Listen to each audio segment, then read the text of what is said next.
मनुस्मृति वो मूर्ख जला रहे हैं जिन्होंने मनुस्मृति पढ़ा नहीं है। संस्कृत के एक स्क्रिप्चर को पढ़ देना जिन्होंने जलाया है कि क्या लिखा है मनुस्मृति में। मनु है कौन?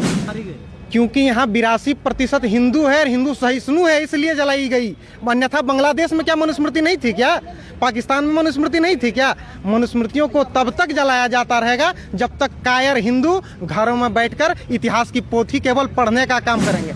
देखिए, सबसे पहले एक बात कहूँ कि पत्रकारिता आज इतनी सुलभ हो गई कि कोई भी व्यक्ति कहीं भी पहुँच के अपना बाइट दे देता है, कुछ भी घटनाएं हो जाती हैं। लेकिन मनुस्मृति जलाना जो एक बात बता रहे हैं, एक रामचरितमानस की एक दोहा है कि सटसन विनय कुटिल सन प्रीति सहन सहज कृपम सन सुंदर नीति ममता रत सन ज्ञान कहानी अति लोभी संग व्रत विहान। तो ये मूर्खों के लिए है कि मूर्खों से दूरी बनानी चाहिए। लेकिन आज सामाजिक परिवेश में एक नारा चला लोकतंत्र के साथ, जब राजतंत्र के खत्म हुआ और लोकतंत्र आया, तो कि जिसकी जितनी संख्या भारी उसकी उतनी हिस्सेदारी। जब राजनीति में हिस्सेदारी भीड़ के रूप में आएगी तो भेड़ ही आगे आएंगे, शेर तो पीछे ही रहेंगे।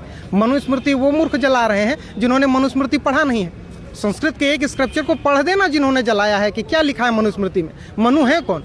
आज तो प्रत्येक व्यक्ति, प्रत्येक उस मानव बिंदु को अपराधी घोषित करने में है जो प्राकृतिक है, जो सबसे प्राचीन है।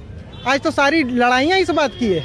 सब यहाँ पर हालेलुया मना रहे हैं, उसकी कोई भारत की भूमि पर, सनातन की भूमि पर, सनातन की छाती पर चढ़ करके यहाँ अपना झंडा गाड़ रहे हैं और मोमबत्तियाँ जल रही है। उस पर हिम्मत तो किसी को नहीं है बोलने के लिए, चाहे यहाँ का जनप्रतिनिधि हो, चाहे वो सवर्ण हो या किसी वर्ण का हो। लेकिन यहाँ पर मनुस्मृति जलेगा क्योंकि ये भारत है, क्योंकि यहाँ लात से मारी गई, क्योंकि यहाँ 82% हिंदू है और हिंदू सहिष्णु है, इसलिए जलाई गई।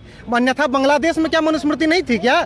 पाकिस्तान में मनुस्मृति नहीं थी क्या? मनुस्मृतियों को तब तक जलाया जाता रहेगा जब तक कायर हिंदू घरों में बैठकर इतिहास की पोथी केवल पढ़ने का काम करेंगे, पोथी देने का काम नहीं।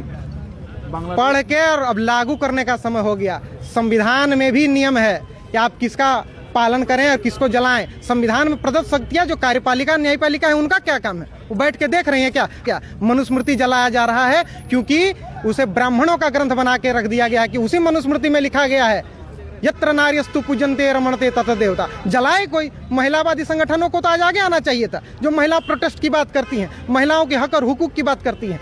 तो हिंदुओं का उदार हृदय है हमारा कि सबको स्वतंत्रता है, जलाइए, गाली दीजिए, सब कुछ कीजिए, हम सबको वसुधैव कुटुंबकम कह के गले मिलाते हैं। नहीं तो बांग्लादेश की तरह चौराहों पर जलने के लिए तैयार रहे। और भारत भी अगला बहुत जल्द फिर भारत की स्थिति दुर्गति वही होने वाली है क्योंकि हिंदू अपने इतिहास से सीख नहीं पा रहा है। क्या ये लोग विदेशों से मिलता है? बिल्कुल बिल्कुल। केंद्र की सरकार, केंद्र की एजेंसियां खुद पंगु होकर बैठी हैं। उनको क्या काम है?